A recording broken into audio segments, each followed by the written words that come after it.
Assalamualaikum warahmatullahi wabarakatuh. Jumpa lagi dengan saya Jorostowar Iqbal Tawakal, masih di channel Facademics. Facademics. Facademics. Jangan lupa subscribe channel Facademics untuk mendapatkan konten-konten yang menarik baik dari sisi ilmu pengetahuan maupun vacation dan lain sebagainya. Oke. Kali ini kita masih di kelas metodologi penelitian sosial dasar. Kita juga masih merujuk pada bukunya Patrick White yang berjudul Developing Research Question. Kita akan membahas lebih detail mengenai bagaimana sih membangun pertanyaan penelitian. Ini hal yang penting, guys. Sekali lagi saya ingatkan, pertanyaan penelitian itu hal yang penting. Ini akan menentukan bagaimana jalannya penelitianmu akan bernilai apa tidak, itu dari sini, guys. Ini penting. Artinya ini awal yang memang perlu kalian pikirkan matang-matang. Pada kesempatan kali ini kita akan membahas mengenai apa yang membuat pertanyaan penelitian itu bisa diteliti. Kalau kalian yang belum nonton video saya sebelumnya yang membahas tentang dari mana ide itu berasal, dari mana pertanyaan itu berasal, silahkan tonton dulu di video sebelumnya. Video kali ini, apa yang membuat sebuah pertanyaan itu layak untuk diteliti. Pada kali ini kita akan melihat dari sisi prinsip, guys. Karena nanti di pertemuan selanjutnya kita akan membahasnya dari sisi praktek. Sekarang kita masih dari sisi prinsip dulu. Apakah sebuah pertanyaan itu layak untuk diteliti atau researchable atau tidak? Dari sisi prinsip, guys. Oke, jangan lupa subscribe dulu, guys. Saya tunggu ya. Silakan di subscribe dulu.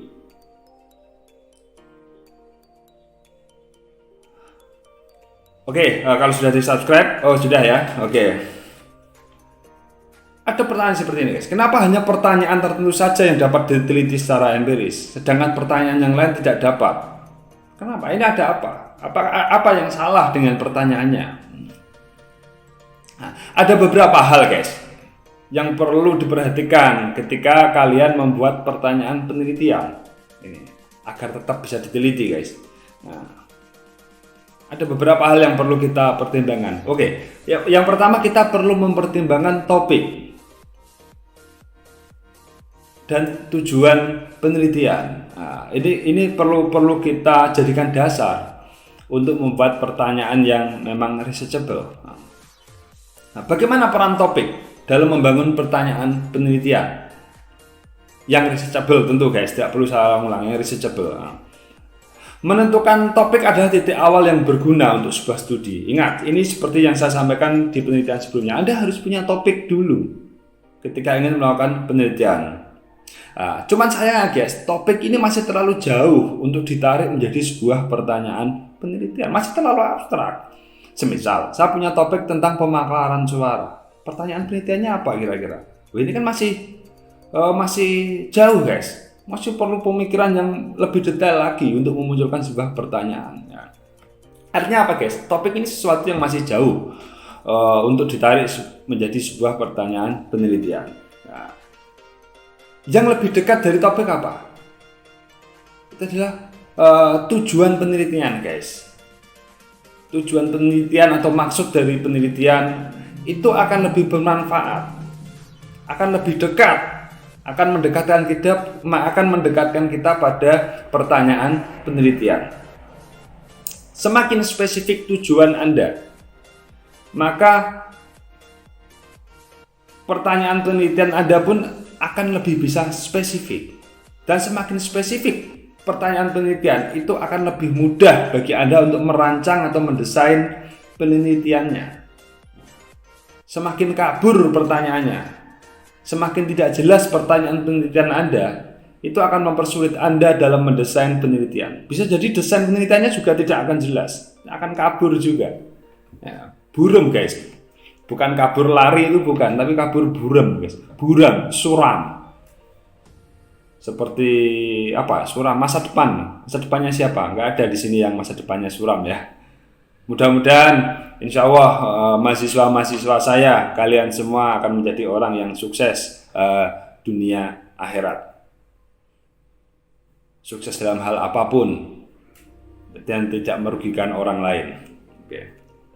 Amin ya Allah. Nah, itu dari sisi topik, bagaimana keterhubungan antara topik dan tujuan terhadap pertanyaan penelitian. Kemudian ada beberapa hal lagi yang perlu kalian pertimbangkan dalam membuat pertanyaan penelitian. Nah, yang kedua adalah bentuk pertanyaan dan isinya. Bentuk pertanyaan, ini kira-kira bagaimana hubungan antara bentuk pertanyaan dan isi? Ini perlu kalian pertimbangkan guys. Bentuk pertanyaannya seperti apa? Bentuk pertanyaan kalian itu harus benar secara isi dan tidak menghadirkan pertanyaan yang bermasalah. Nah, ini guys, saya sering menjumpai ketika mahasiswa sedang mengajukan proposal di tahap awal itu banyak pertanyaannya itu bermasalah. Memang bukan rumusan masalah guys, ini beda. Karena pertanyaan yang kamu ajukan itu bermasalah. Iya. Ya. Untuk selanjutnya kita sebut saja sebagai pertanyaan bermasalah. Itu merujuk pada pertanyaan yang bermasalah guys, yang tidak baik. Ya, pertanyaannya itu tidak baik. Nah, pertanyaan bermasalah ini biasanya muncul pada beberapa aspek berikut. Yang pertama terkait dengan bentuk pertanyaannya. Nah, ini menurut dalam bukunya Patrick White guys. Semisal guys ya, bentuk pertanyaan yang bernilai pertanyaan bermasalah. Artinya pertanyaan bermasalah dari sisi bentuk pertanyaan. Semisal membuat pertanyaan yang bernilai pernyataan. Kelihatannya sih pertanyaan guys, tapi sebenarnya itu mengandung pernyataan. Tersimpan sebuah pernyataan Anda. Artinya apa guys? Pertanyaan itu kan harusnya terbuka untuk sebuah jawaban. Tapi dengan membuat pertanyaan yang bernilai pernyataan, Anda membatasi. Sifat keterbukaan pertanyaan tersebut menjadi berkurang. Misal, apakah ini berwarna putih atau hitam? Ini sebenarnya pertanyaan, tapi juga sekaligus menunjukkan pernyataan Anda. Karena apa? Karena Anda sudah membuat pernyataan, ini hitam atau putih. Padahal belum tentu warnanya hitam atau putih, bisa jadi warna-warna yang lain. Itu artinya Anda sudah menutup peluang jawaban-jawaban yang lain. Itu pertanyaan seperti itu adalah pertanyaan yang bermasalah guys. Kemudian ada beberapa jenis kesalahan dari sisi bentuk guys. Di dalam bukunya Patrick White dijelaskan secara detail. Kemudian membuat banyak pertanyaan, tapi sebenarnya hanya butuh satu jawaban guys. Jadi banyaknya pertanyaan itu seperti sia-sia saja. Seperti apa ya? Hanya pamer-pamer saja, seakan-akan ada banyak pertanyaan, tapi sebenarnya itu hanya butuh satu jawaban. Semisal ada sebuah benda, kamu bikin sebuah pertanyaan. Apakah ini biru? Kemudian ada pertanyaan lagi, apakah ini putih? Kemudian ada pertanyaan lagi, apakah ini merah? Ada 3 pertanyaan guys. Seakan-akan penelitianmu ini mempertanyakan banyak hal. Ini contoh ya, ini analog. Ini contoh sederhana saja untuk memberi kalian pemahaman yang mudah. Padahal itu jawabannya hanya satu. Misalnya, oh ini warnanya hijau. Kenapa harus ada 3 pertanyaan? Kan cukup membuat satu pertanyaan saja. Ini warnanya apa? Hijau. Oke, selesai. Kenapa harus ada banyak pertanyaan? Hanya untuk mengetahui ini warnanya apa? Nah, ini pertanyaan yang bermasalah, guys. Oke. Kemudian ada banyak, nanti bisa kalian baca sendiri. Saya hanya menjelaskan secara pokok-pokoknya saja. Nah, kemudian membuat pertanyaan yang berulang, tetapi sebenarnya tidak ada gunanya. Semisal ini tautologi, yang disebut sebagai tautology question. Semisal ada pertanyaan seperti ini, mengapa keberagaman budaya membentuk perbedaan budaya di masyarakat? Ini seakan keren guys kalimat ini, tapi ini adalah sesuatu yang berulang dan tidak ada artinya. Kenapa tidak ada artinya? Saya tunjukkan. Kenapa keberagaman budaya? Keberagaman itu kan perbedaan budaya, ya kan? Kemudian lanjut, membentuk perbedaan budaya di masyarakat. Ini dua hal yang sama yang dipertanyakan. Kenapa perbedaan membentuk perbedaan? Ini kan aneh guys. Saya kan pernah membuat pertanyaan seperti itu. Ini pertanyaan yang kelihatannya keren, tapi salah guys. Oke, kira-kira seperti itu. Itu tadi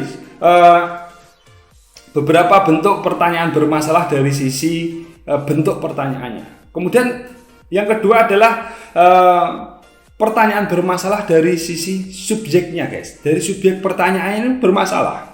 Semisal guys, ini membuat pertanyaan yang bernilai metafisik. Ini kayak paranormal guys, hal yang metafisik. Tapi di sini adalah yang dimaksud oleh dalam metafisik, semisal hakikat keberadaan, pikiran, materi, ruang dan waktu, seperti itu guys. Ini menurut Fisher, menurut Fisher ini guys, tahun 1970 dia mengeluarkan sebuah karya. Ini tidak akan terselesaikan sebelum lautan membeku. Kata-katanya ini sangat puitis sekali guys. Ingat guys ya, dikutip nih. Kalian nanti biar kalau ceramah guys, itu biar lebih ilmiah. Ini kata-katanya Fisher, Fischer. Ini dikeluarkan tahun 1970 guys. Dia membuat pernyataan yang dengan kalimat yang sungguh indah ini guys. Tidak akan terselesaikan sebelum lautan membeku guys. Berarti masih berpotensi untuk diselesaikan. Nah, nunggu lautan membeku. Ya, pertanyaan-pertanyaan metafisis itu memang tidak layak untuk diteliti, guys. Ini ada kesalahan dalam pertanyaan atau pertanyaannya bermasalah. Bahkan Fisher ini menyebut bahwa pertanyaan yang diawali dari mengapa, bertanya dengan mengapa itu masuk pada jenis pertanyaan metafisik, guys. Kenapa mengapa? Karena mengapa itu akan banyak sekali penjelasannya, sulit. Nah, bisa aja berhubungan dengan penyebab, berhubungan dengan motif, alasan, dan lain sebagainya. Ini bagi Fisher pertanyaan metafisika itu. Mengapa itu?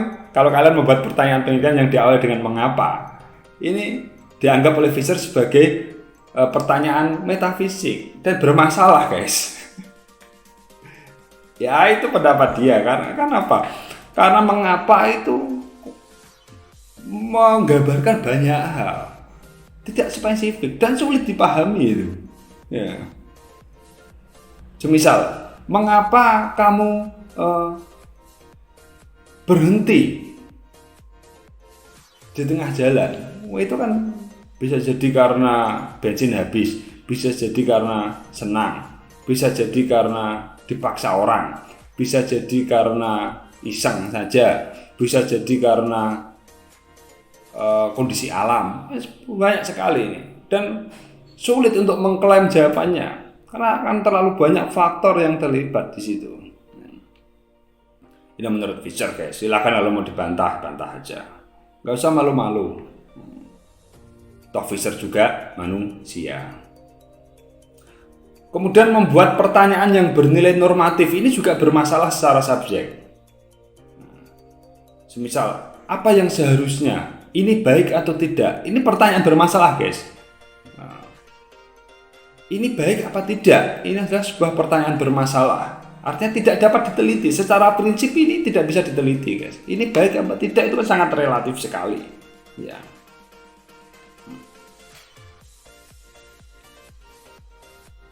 Kemudian itu ada beberapa, nanti bisa kalian pelajari lebih detail di dalam bukunya Patrick White. Di dalam bukunya Patrick White juga disebut, dia juga menjelaskan beberapa tipe pertanyaan, semisal pertanyaan deskriptif dan explanatory. Deskriptif itu pertanyaan yang memberikan deskripsi, memberikan gambaran, memberikan penggambaran. Sedangkan explanatory pertanyaan yang sifatnya mencari penjelasan. Contohnya seperti ini. Pertanyaan deskriptif itu biasanya diawali dengan kata apa. Itu deskriptif. Apa, terus kemudian siapa, kapan, di mana. Itu adalah pertanyaan-pertanyaan yang bernilai deskriptif. Nah, sedangkan jika diawali dengan mengapa. Nah, ini meskipun dikatakan metafisis, tapi kalau kalian bisa menjelaskan secara detail bahwa batasannya seperti ini, maka itu tidak metafisik kalau menurut saya. Nah, dan juga banyak kok penelitian-penelitian yang menggunakan kalimat mengapa. Why itu juga penjelasan. Artinya mengapa ini terjadi, bagaimana ini terjadi. Ini adalah sebuah pertanyaan yang sifatnya ingin menjelaskan, ingin mencari penjelasan. Kita bayangkan saja, mengapa, bagaimana. Ya, ini kan kita ingin mendapatkan penjelasan tentang sesuatu. Bedakan dengan apa, siapa, di mana, kapan. Itu kita hanya cukup memberikan gambaran saja. Paham ya guys ya perbedaannya? Baca bukunya Patrick White secara lebih detail. Kemudian ini menarik ini guys. Di dalam bukunya Patrick White ini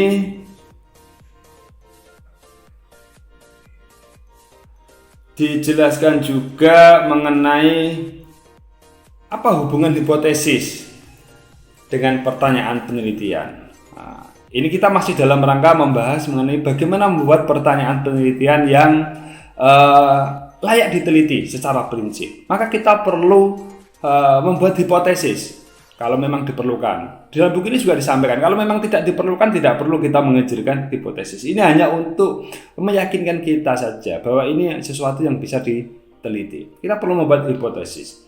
Nah, hipotesis akan memberikan prediksi jawaban guys atas pertanyaan penelitian. Kira-kira jawabannya akan seperti ini. Ini berbasis teori tentu. Hipotesis itu bisa saja berbasis teori. Nanti akan dijelaskan lebih detail. Ini menurut Medawar, hipotesis adalah konsep awal yang bersifat imajinatif tentang apa yang mungkin benar. Jawabannya yang benar kira-kira akan seperti ini. Ini sifatnya masih imajinatif.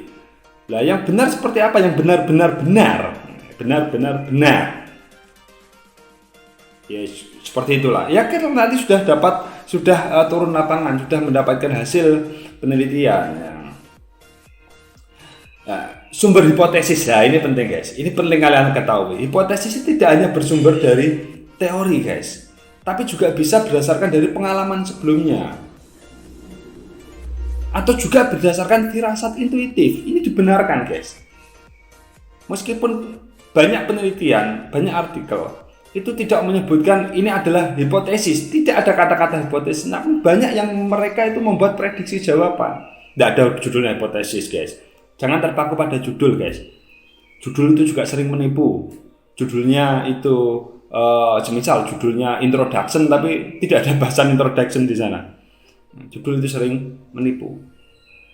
Jangan percaya judul guys. Nah, firasat atau intuitif itu juga bisa. Kita kan tentu punya firasat bahwa jika seperti ini maka kira-kira jawabannya akan seperti ini. Ya. Ini kalau ada sepeda motor melewati jalan itu maka ada kemungkinan dia akan masuk jurang. Ini kan tidak perlu teori guys. Kita kan bisa berdasarkan pengalaman sebelumnya. Mungkin kalian pernah mencoba naik motor melewati jalan itu masuk jurang. Atau bisa jadi firasat, intuitif. Kalau ada posisi seperti ini maka akan jatuhnya ke sana. Itu bisa untuk menjadi hipotesis. Dalam penelitian juga sama guys. Bisa kalian membuat hipotesis berdasarkan pengalaman sebelumnya atau berdasarkan intuitif. Tidak harus berdasarkan teori. Cuman guys, Indonesia itu biar kelihatan ilmiah itu harus berbasis teori guys. Pokoknya yang ilmiah itu harus berbasis teori. Kalau nggak ada teori, tidak menggunakan istilah-istilah yang ilmiah, itu dianggap tidak ilmiah. Coba kalian lihat artikel-artikel di negara lain, di jurnal-jurnal yang bagus guys. Pertanyaannya itu ya sederhana. Kemudian cara mengambil hipotesisnya kadang tidak ada judul hipotesis, tapi mencerminkan sebuah prediksi jawaban guys. Untuk lebih detail kalian bisa membaca bukunya Patrick White. Oke guys, saya rasa ini yang bisa saya sampaikan secara ringkas. Tentu ini hanya secuil, sebagian kecil dari materi yang disampaikan oleh Patrick White. Kalian bisa baca sendiri bukunya Patrick White, Developing Research Question guys. Oke, sampai di sini dulu guys. Jangan lupa subscribe channel Fakademik ya guys. Kita jumpa lagi di video-video sebelumnya. Kalian jangan lupa tonton video-video sebelumnya. Kita akan bertemu lagi di video-video selanjutnya, dan jangan lupa menonton video-video sebelumnya juga guys, biar pemahaman Anda itu komprehensif, tidak terpotong-potong. Kalau hanya melihat satu video itu bisa saja terpotong-potong, tidak paham guys. Harus lihat video-video lainnya juga. Oke, sampai di sini dulu. Assalamualaikum warahmatullahi wabarakatuh.